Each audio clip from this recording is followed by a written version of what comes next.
ഇന്ധനവില വർധനവ് അവസാനിപ്പിക്കണമെന്നാവശ്യപ്പെട്ടുകൊണ്ട് CPIM Kodungallur area കമ്മിറ്റിയുടെ നേതൃത്വത്തിൽ സംഘടിപ്പിച്ച പോസ്റ്റ് ഓഫീസ് മാർച്ച് CPIM ജില്ലാ കമ്മിറ്റി അംഗം M. രാജേഷ് ഉദ്ഘാടനം ചെയ്തു.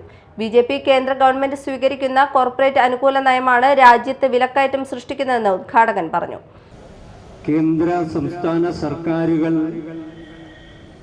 നടപടികൾ സ്വീകരിക്കണം എന്നുള്ളതാണ് ഈ സമരത്തിന്റെ ഏറ്റവും പ്രധാനപ്പെട്ട ആവശ്യം.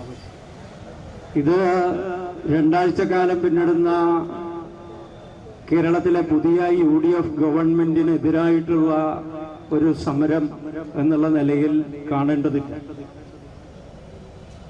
കേരളം ഇതിനു മുമ്പ് കണ്ടിട്ടില്ലാത്ത തരത്തിലുള്ള വലിയ നിലക്കുള്ള വിലക്കയറ്റമാണ് എല്ലാ രംഗത്തും ഉണ്ടായിക്കൊണ്ടിരിക്കുന്നത്. ജനങ്ങളുടെ ജീവിതത്തെ ഈ സമീപ നാളുകളിൽ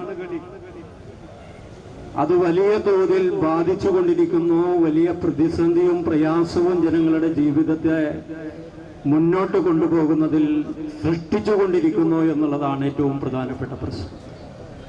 area committee secretary Mushtaq Ali അധ്യക്ഷത വഹിച്ചു. KP Rajan, TK Ramesh Babu, KK Abid Ali, KR Jayathran, Sheeja Babu, CK Girija, Sheela Rajkamal എന്നിവർ സംസാരിച്ചു.